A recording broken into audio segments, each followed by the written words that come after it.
Olá a todos, meu nome é Thiago de Iemanjá para mais uma live aqui com vocês.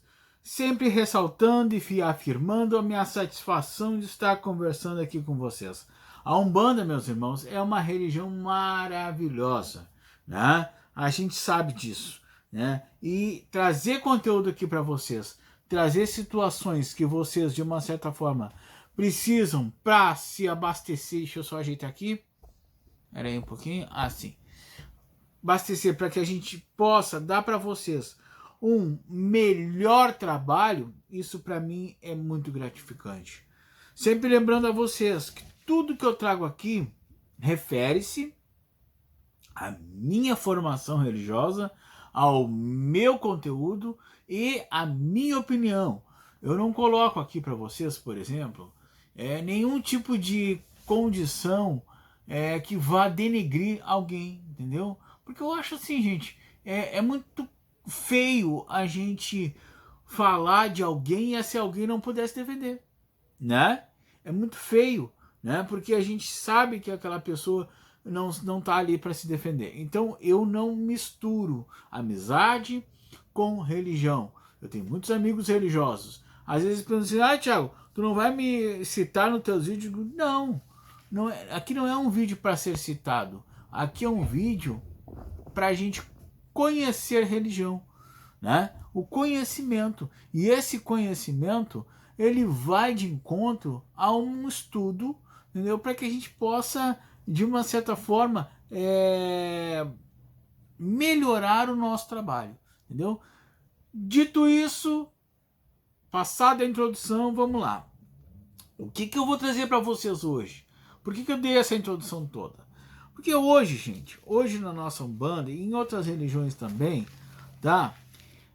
Existe uma modernidade que está se ocupando da nossa religião, tá? E com isso eu já tenho até um vídeo já no canal aqui explicando alguma coisa, mas hoje eu quero trazer alguns fundamentos, tá? Que essa modernidade, por estar na religião, tá? Por ser uma coisa moderna, ela de uma certa forma abduziu ou minimizou esses fundamentos. Tem casas que não fazem mais, tem casas que ainda fazem. Então eu escolhi alguns, tá? São vários outros, e depois no final eu vou dar uma ponderação, né, sobre isso, né? Que as pessoas ou deixaram de fazer, tá? Ou de uma certa forma estão fazendo, mas com uma escala muito pequena. Então, não é que está mudando a religião, mas é que está transformando essa religião, tá bom? Então eu vou partir, tá, para o primeiro.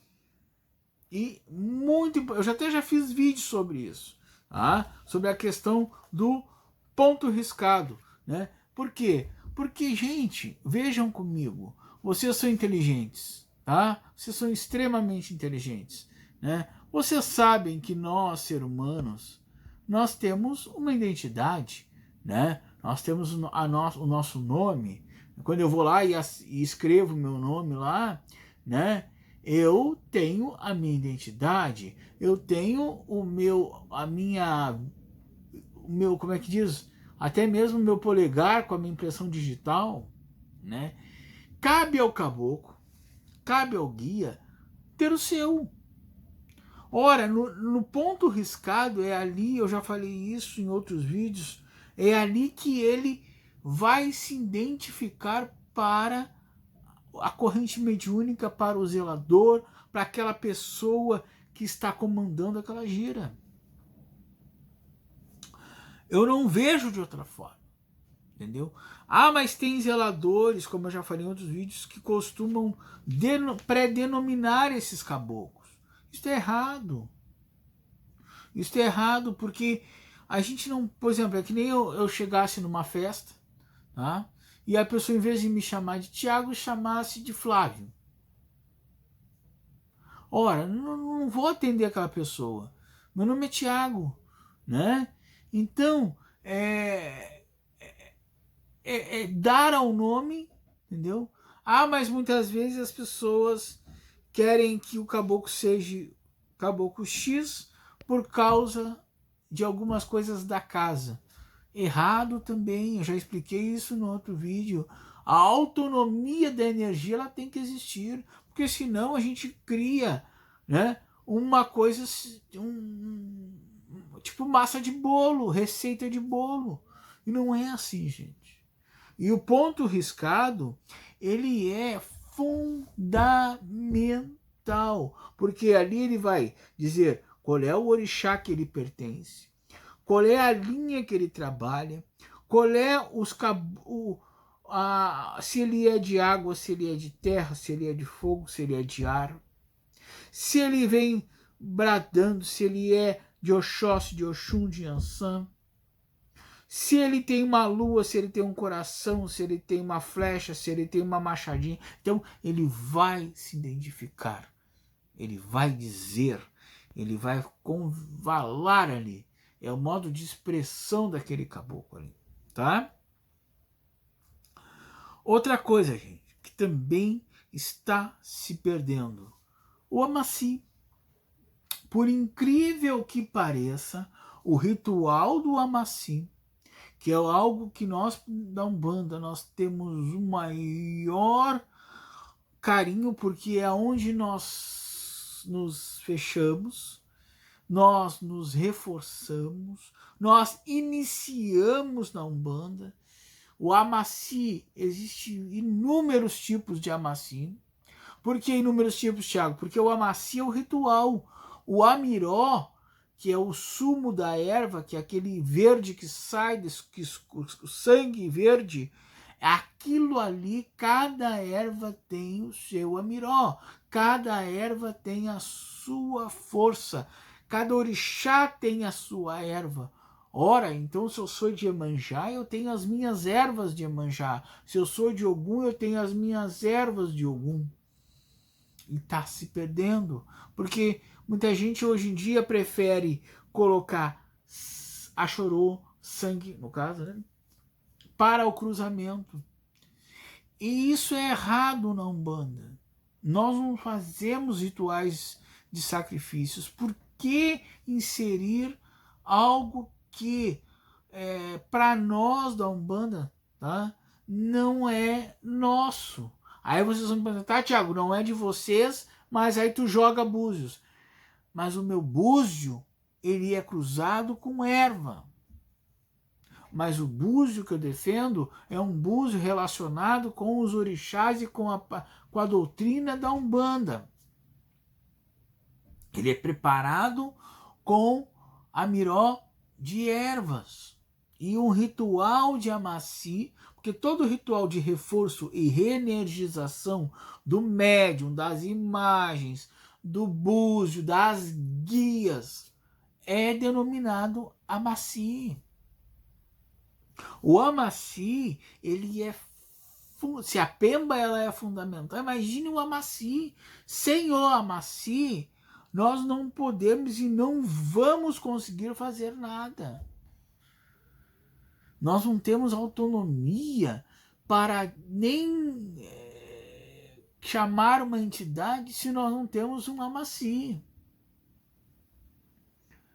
E o que hoje está acontecendo com o Amaci? Está se tirando o Amaci, tá? O ritual do Amaci, o ritual das ervas, está se substituindo por um ritual de sacrifício. Qual é a justificativa? A justificativa é que no ritual de sacrifício, ou melhor dizendo, no ritual de sangue, a força do orixá, a força do guia se manifesta com mais intensidade. Bom, é verdade, é mentira? Não sei, porque eu nunca coloquei sangue na minha cabeça e até hoje eu estou fazendo Umbanda. Eu nunca coloquei sangue na minha cabeça e até hoje o meu Amaci dá certo. Eu não estou criticando aqueles que fazem. Eu estou dizendo que as coisas, existem situações dentro da Umbanda que na minha conjuntura e na minha situação de visualização e de entendimento, eu não compreendo. Ora, tem pessoas que vão me criticar. Ah, Thiago, mas tu cultua orixá de Umbanda, mas orixá existe na Umbanda. Né? Mas o meu orixá ele é feito com ervas. O meu orixá ele é feito com a maceração dessas ervas. Vulgo ritual de Amaci. Eu não trato Exu com galo ou galinha ou com pombo. Não, eu trato com ervas. Porque quem corta para Exu é a quimbanda. Quem traça um corte para orixá é o candomblé, é o batuque. Então a Umbanda ela não tem essa conjuntura teológica de corte. E se eu não tenho essa conjuntura, qual é a minha metodologia de reforço e de energização e até de iniciação? O Amaci. Então eu não vejo o porquê, tá? O porquê do esquecimento desse fundamento. Eu posso daqui a pouquinho fazer diferente, botar as ervas do ajuntó, com as ervas do orixá de frente, com as ervas dos guias, posso. Aí cada casa vai fazer como sabe, mas o esquecimento, a abdução deste fundamento Amaci, eu acho que não, né? É muito complicado, né? Porque sem ele nós não somos nada, tá? A Pemba. Gente, antigamente, e não tão antigamente, porque eu tenho 46 anos, então não vamos muito atrás. Eu chegava nos terreiros, existia um espaço físico reservado no chão, junto ao congar, aonde os caboclos que ali chegavam iam, saudavam o orixá, saudavam o tamboreiro, saudavam quem tinham que saudar, se ajoelhavam no congar, pediam uma pemba, tá?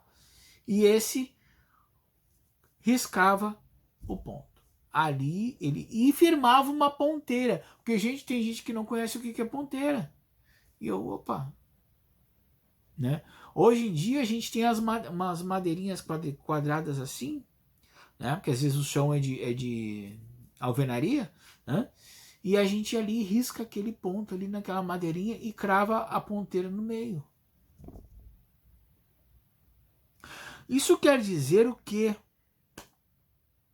Quer dizer que aquele orixá assinou aquele ponto ali, que aquele orixá, aquele guia, perdão, tá dizendo quem é e tá dizendo a que veio. Isso é uma das funções da Pemba. Mas, Tiago, a Pemba é só para isso? Não. A Pemba é quando nós temos uma limpeza de descarrego, ou quando nós temos uma limpeza, a gente faz aquela limpeza, os caboclos fazem, né?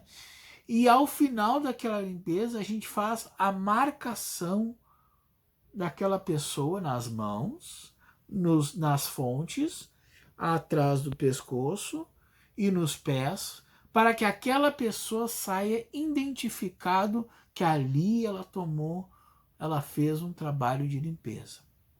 Mais uma coisa que está se perdendo. Qual é a pemba que se usa, Thiago? Branca. Ah, mas eu vi na flora lá que tem branca, amarela, azul. Ok, tem várias cores, mas cada cor é para um determinado momento. Nós usamos a pemba branca, que ela é universal, entendeu? Como toda vela também branca é universal, né? Mas podemos usar vermelha, podemos usar azul, mas a pemba ela é necessária, né? Mas aí tem uma outra coisa que quase não se vê mais, gente. Quase não se vê mais. Quase. É de pegar a pemba, tá? Pegar um pilão, macerar aquela pemba, deixar ela tipo uma farinha. E aquilo ali, gente, a gente faz o que a gente chama de assopro, tá? A pessoa fica na porta, a gente pega um punhado A gente não, o caboclo, tá? Quando eu falo a gente, eu digo os caboclos. Pegam um punhado de pemba e num lado, no outro, embaixo, entendeu? E aí vira de costa para a porta, mesma coisa. Isso é um axé de descarrego poderoso, que muitas vezes não é feito mais. Ah, e a pemba vermelha, aí sim, usando a cor vermelha, tá? Nós podemos macerar aquela pemba, bem maceradinha, tá? E quando a gente vai cruzar um ocultar, ou um otá, como queiram chamar, de Exu, a gente passa aquela pemba no aquela farinha daquela pemba naquele ocultar. A gente lava o ocultar, a gente passa nas ervas, certo? Passa na erva do Exu, tá? E depois, ao final, a gente passa na pemba. E ali está a pemba de Exu cruzada e consagrada, tá? Então, gente, olha quantas coisas a pemba é importante dentro da Umbanda, entendeu? Firmar um ponto num alguidar para firmar um orixá, né? Fazer um assentamento de orixá precisa de pemba, né? Eu até depois vou falar sobre assentamento aqui, né? Enfim, a pemba ela é utilizada para muita coisa. E hoje ela foi minimizada, quase zerada a utilização dela. Por quê? Não sei. Tá? Não sei, porque a gente sabe-se que a pemba é um utensílio de Umbanda. Se outras nações falam, outras nações utilizam, ok, mas ela dentro da Umbanda é muito importante, né? Como utensílio, como parte do aparato para trabalho, entendeu? A gente não pode esquecer da pemba, de maneira nenhuma, tá? Outra coisa, gente, já que eu falei agora há pouco de assentamento, vamos lá. Tem muita gente, muitas casas, não digo gente, muitas casas que fazem assim, ó. Pegam as imagens, tá? Montam o seu congar, tá? E eu tenho um vídeo sobre congar e altar, que é diferente, tá? E ali eles cruzam com as ervas, tudo, não botam pemba, tá? Fazem ali o que eles sabem. E aí eles tocam uma umbanda. Muito bem. Tudo bem, não tem problema. Só que existe a falta da canalização dessa energia. Porque como nós sabemos, em África, ou melhor dizendo, em Angola, tá? Não se tinha imagem. Não se tinha São João Batista, não se tinha Nossa Senhora, não se tinha São Jerônimo, enfim, não se tinha as imagens de gesso do orixá. Se tinha octás, se tinham pedras representativas dos orixás. Ai, Tiago, mas octá não é do candomblé, octá não é do batuque? Quem disse isso? Ocutá é a pedra da natureza, retirada da natureza, que representará o orixá. Ah, Tiago, então meus guias também precisam de ocultar? Não. E eu vou explicar isso bem rapidinho. Porque ocultar, gente, tá? Nada mais é do que a essência firmada para canalizar a energia daquele orixá. Sendo ele, tá? Sendo ele masculino ou feminino, tá? Claro, daí depois vai uma quartinha, vai as ferramentas ali. Mas por que isso? Porque eu preciso ter, tá? Uma conexão com aquele orixá para que a minha entidade possa se manifestar. Eu, por exemplo, Tiago, quer ver? Deixa eu ver se eu mostro para vocês aqui só um pouquinho. Pera aí. Aqui. Ó, essa guia aqui, ó, é uma guia de caboclo de Xangô. Mas sem o ocultar, sem cultar da Mãe Iemanjá, que é o cultar que rege a minha cabeça, e é esta guia aqui que rege meus guias, nada acontece.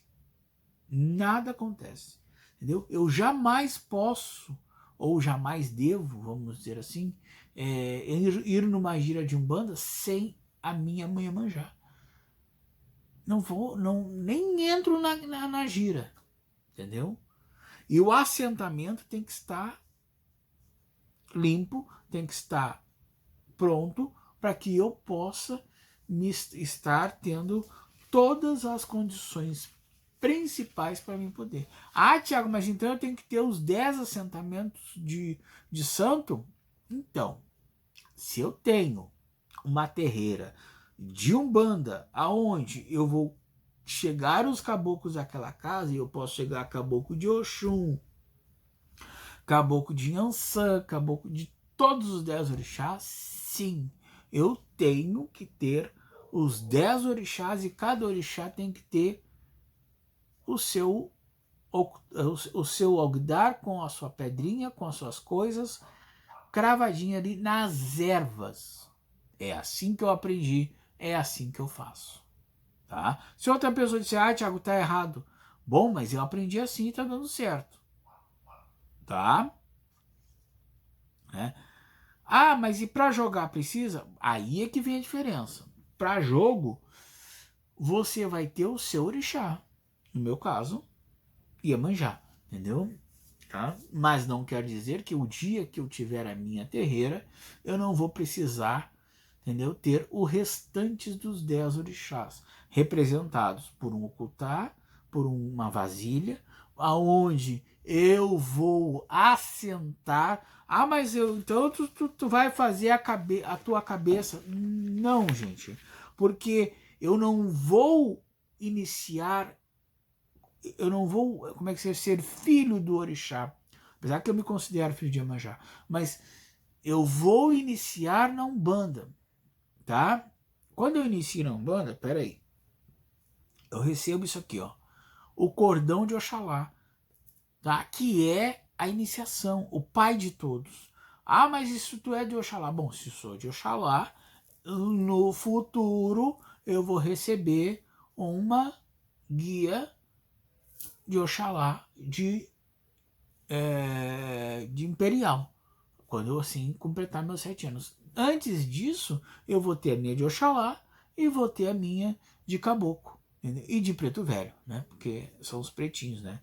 Aí depois as crianças, os Exus, que a guia de Exu não se pega junto com essas, entendeu? Ela é separada, entendeu? Eu já expliquei isso em outro vídeo, tá? Mas o assentamento, a firmeza daquela energia é fundamental. E por que eu estou falando isso? Porque hoje, tá? E não é em uma, em duas ou em três, eu já vi em várias casas, se assenta Exu. Ah, o Exu precisa lá do alguidar com bastante sangue, com bastante coisa, ou aqueles monumentos praticamente, vamos dizer assim, aqueles monumentos basicamente assim, vamos dizer assim, ferrenhos, cada assentamento maior que o outro, beleza, cada um faz o que quer, mas e cadê o orixá da pessoa? De Umbanda, né? Cadê o orixá da pessoa? Eu fico pensando, né? Por que o orixá não tem uma ferramenta? Por que o orixá não tem ocultar? Por que o orixá não leva uma guia, uma quartinha com uma guia identificando aquele orixá?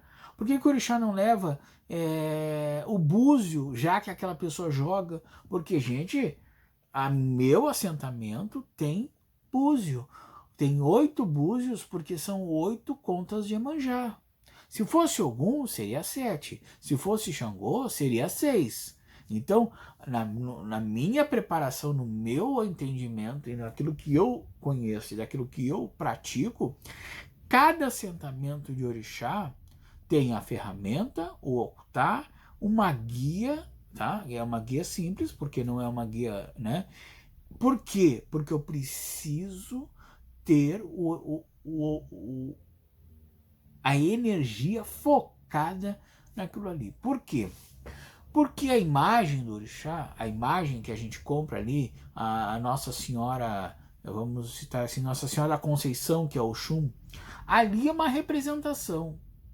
A essência, ela está no preparo das ervas, naquele octar, naquele alguidar ali que vai ficar como a Oxum. Eu posso fazer no alguidar, eu posso fazer em qualquer outra coisa. Ai, achei bonito aquele negócio ali, com tampa. Eu não faço, tá, gente? Eu faço em alguidar, tá? Por quê? Eu tenho uma premissa assim: do barro nós nascemos, pro barro nós vamos, tá? Né? Então eu tenho essa premissa, aprendi assim e vou morrer assim, entendeu? Tá? Dá certo assim, assim que eu vou fazer. Mas eu preciso do assentamento. Eu preciso do assentamento porque, assim, gente, eu preciso canalizar aquela energia. Ah, Tiago, mas tu disse esses tempos que o orixá não tá ali, o orixá tá em nós, exatamente. Mas o orixá precisa ter um ponto de partida, um start, como eu falo. Através do orixá que nós vamos ter os nossos caboclos. Onde é que está esse start? No assentamento. É ali que nós vamos nos conectar, ou melhor dizendo, entregar a nossa fé, para que ali nós possamos receber a energia daquele orixá. Entendeu? Então é muito complexo, tá? Mas assim, é fundamental o assentamento. Bom, gente, e por que eu trouxe tudo isso para vocês? Porque o que eu estou vendo hoje, tá? E aí não é surpresa, mas até é um ponto até assim, de tristeza, vamos dizer assim, que a Umbanda e outras religiões estão sendo mais práticas. Elas não têm mais aquela função de fazer com que um bandista pense. Porque como eu disse para vocês em outro programa, a Umbanda e as outras religiões são religiões de oralidade. Então ela nos faz pensar. Ela nos faz, vamos dizer assim, refletir sobre as situações. Quando ela nos faz refletir, tá? Ela, de uma certa forma, ela nos conduz, tá, ao processo de ensinamento, tá? Então, assim, ora, se a religião ela fica muito prática, ela fica muito automática, ela não faz a gente pensar. Ou seja, eu já sei que na gira de preto velho tem que botar os banquinhos, o preto velho vai ter uma velhinha do lado, assim, já fica muito automático. E aí a pessoa não precisa estudar. Mas para chegar ali, para botar a velhinha, botar o paieiro, botar as coisas do preto velho, existe o ensinamento. E para amenizar o ensinamento é que esses fundamentos estão se perdendo. Outra coisa que eu até me esqueci, desculpa, eu pulei até, que é uma coisa, gente, que eu não sei o porquê que tá, e aí não tá, ainda existe, mas está sendo muito, vamos dizer assim, minimizada. Gente, a pipoca um banho de pipoca, ele é fundamental para a saúde. Não, mas espera um pouquinho. Eu vou entregar a saúde do meu filho ou da minha filha para Exu. Tá, mas e o Baluaê? Quem é o Baluaê na história? Horas, quer dizer que a pipoca do Baluaê não serve mais para nada. Quer dizer que um banho de pipoca, gente, levanta muita gente. Por quê? Você estoura a pipoca, tá? É diferente do deburu, tá? O deburu é uma coisa, banho de pipoca é outra, tá? Vai pegar a pessoa, vai botar ela dentro de uma bacia, dentro de uma bacia, e outra bacia com pipoca. E ali tu vai chamar o pai Obaluayê e vai banhá-la com aquela pipoca do pescoço para baixo. Toda pipoca que cair, caiu ali e não se junta. Entendeu? Se cair para fora, tu só junta e bota dentro daquela bacia daquela pessoa ali. Isso eu fui ensinado a fazer isso. Entendeu? E aquilo ali, gente, a gente entrega no verde e pede ao Obaluayê que toda aquela doença, aquele marasmo, aquela pessoa que está com problema de olho grande, que está com, enfim, com vários problemas de saúde, que ele retire, tá? Ele transforme aquela pessoa. Porque você já notou o que é a pipoca? A pipoca é um grão de milho que estourado vira uma flor. Vocês já repararam que a pipoca é uma flor? Linda, sabe? Aquele formato da pipoca é uma flor. E aí, esses tempos atrás, não há muito tempo atrás, teve um senhor, que é um amigo meu, que ele é também de Umbanda, ele disse assim, Tiago, e ele é dos antigos, tá? E ele disse assim pra mim que considera a pipoca a flor da Umbanda. E eu digo, olha, por quê? Porque a pipoca é a transformação, tá, de algo fechado, algo duro, algo que não tem vida, em algo que vai te dar o alimento, que vai te dar a vida, que vai te dar a saúde. E de uma certa forma ele tem razão, né? Porque se tu olhar a pipoca assim, se tu olhar o milho da pipoca, é o milho. Não tem função nenhuma aquilo ali. Ele só vai ter função a partir da sua transformação. Porque, desculpa, ninguém come milho puro, né? Ou melhor dizendo, ninguém consome o milho sem estourar, né?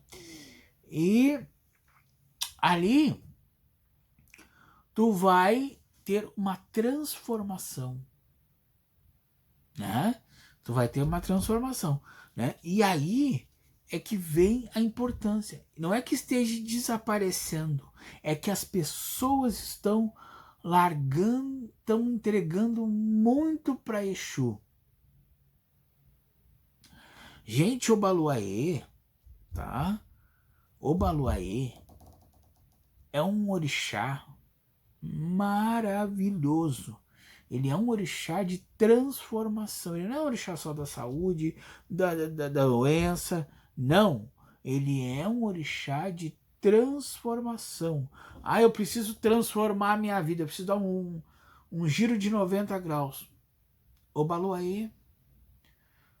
Ah, eu não abro mão de ser ou de ter, entendeu? Um Obaluayê em casa.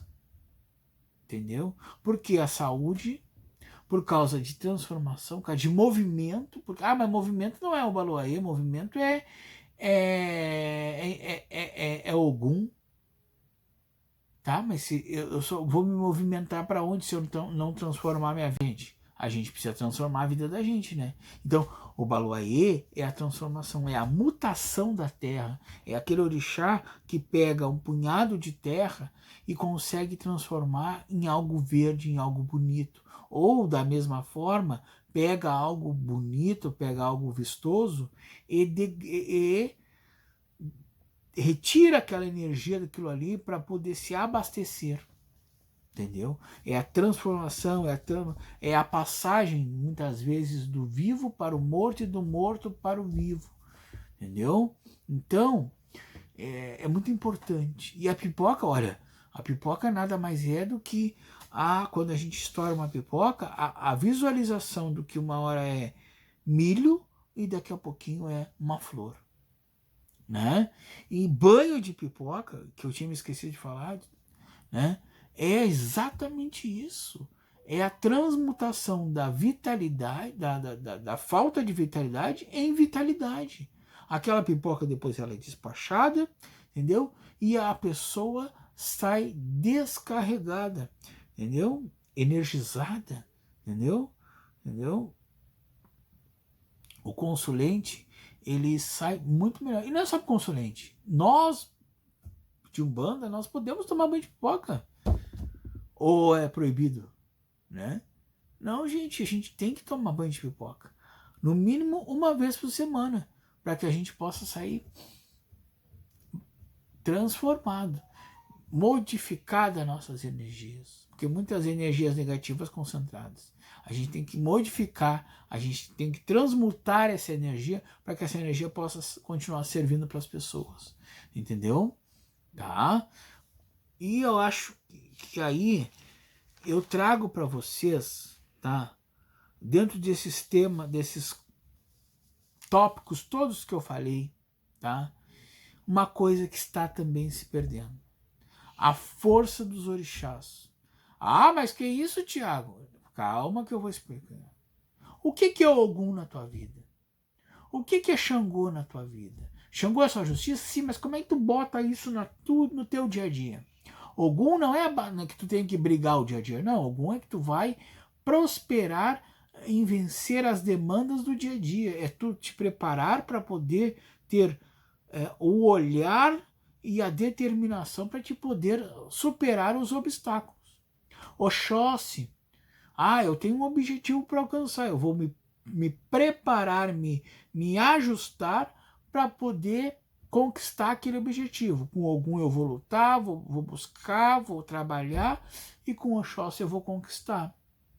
Iemanjá, minha mãe, a dona da cabeça, a dona do pensamento, então é ela que me dá os pensamentos bons para mim poder retribuir aqueles que vêm a me procurar. Então, é a prática que está muito defasada também. Porque hoje, gente, a gente quer alguma coisa, pede para Exu. A gente precisa de alguma coisa, Exu, Exu, Exu. E o resto? Eu não sou, volto a dizer para vocês, eu não sou contra, eu sou categórico. Por que eu peço a Exu se eu posso pedir para a mãe Iemanjá, para o pai Xangô, para o pai Obaluaê? É claro que Exu é importante, mas ele tem as suas limitações. Ele é e principalmente na Umbanda, que ele é um catiço. Se ele é um catiço, ele não tem a competência que tem o orixá. Vamos aí. Mas me tocaram um feitiço lá e o Exu quase me derrubou. Pois é, mas ele não te derrubou porque tu tem orixá. Entendeu? Tu tem força. Força de orixá, o Exu ele nunca vai passar o orixá. Nunca. Ele pode levar 1000 anos, mas no panteão dos orixás, o Exu ele é o primeiro. Sendo o primeiro, ele não vai ter força. Não é que ele não vai ter força. Ele não vai passar por cima de um orixá. Entendeu? Tá?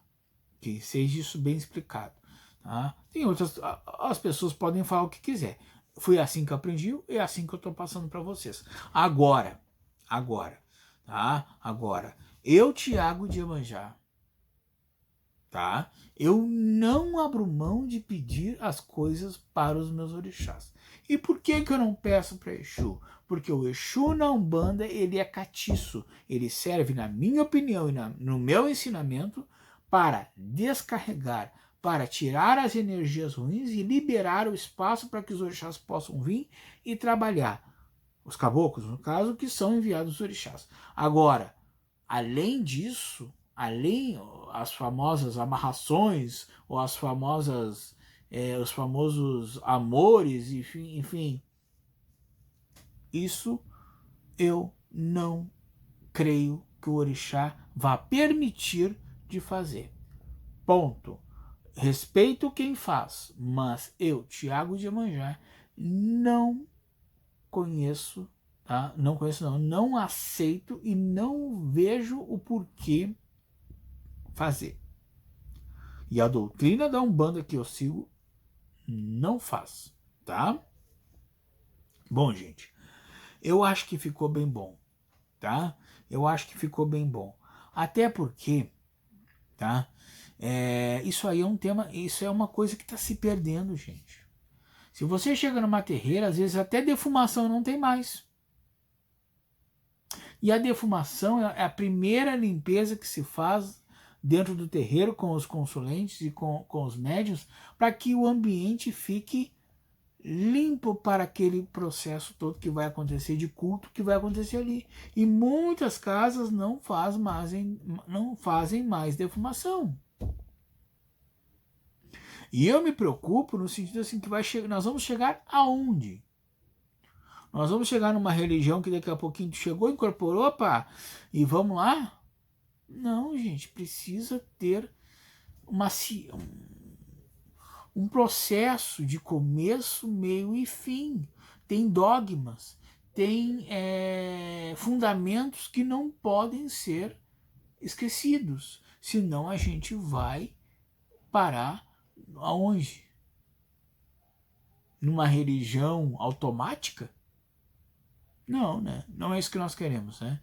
E outra, podem falar assim, o Thiago tá falando tanto, mas ele insere o búzios dentro da Umbanda. Sim, mas volto a dizer, o búzio que eu jogo na Umbanda, ele é preparado e consagrado com os fundamentos da Umbanda. Ele nada tem a ver com candomblé e batuque. Ele pode ter semelhanças em sua, vamos dizer assim, em sua organografia.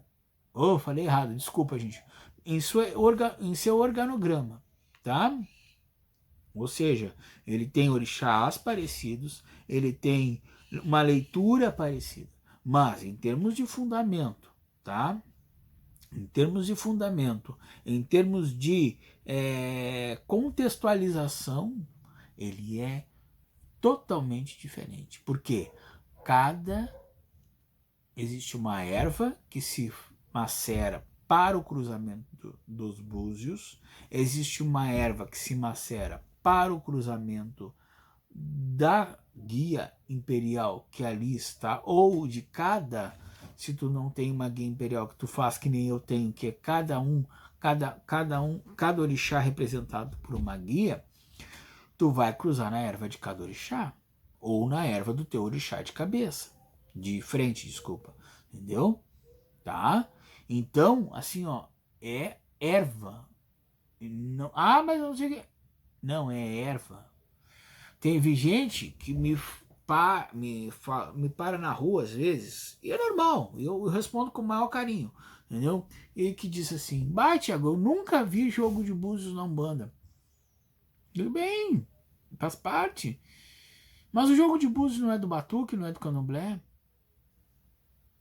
A resposta tu acabou de dar. O jogo de búzios, ele é um oráculo, sendo ele de candomblé, de batuque ou de umbanda. Se ele é do candomblé e ele é do batuque, ele pode ser da umbanda. A umbanda tem orixá. A forma de consagração é que é diferente. E a sistemática de leitura, em alguns pontos, é diferente. Agora, a técnica, ela é muito parecida com a do candomblé e a do batuque. Tá bom? Só para deixar claro, porque às vezes as pessoas vão dizer assim, o Thiago tá jogando búzio aí e não é da Umbanda. Não, existe búzio na Umbanda, existe, e não é porque eu jogo que eu esqueço desses fundamentos aqui que eu acabei de sair de vocês. Tá bom? O fundamento é primordial. Vou repetir. A pemba, tá? Que eu falei, o ponto riscado, o amaci, a pemba, o banho de pipoca e o assentamento. Isso aqui, meu amigo, casa de santo, de Umbanda, que não tem isso, não ganha minha confiança, tá bom? Gente, eu quero agradecer a todos, quero agradecer aqueles que ficaram aqui até agora, tá? E dizer para vocês, tá? Que Umbanda é sério, na minha concepção. Nos outros, cada um faz o seu, tá? Eu quero deixar meu abraço a todos, o meu beijo, o meu saravá, e até semana que vem, se assim os orixás permitirem, tá? Fiquem com Deus e até a próxima.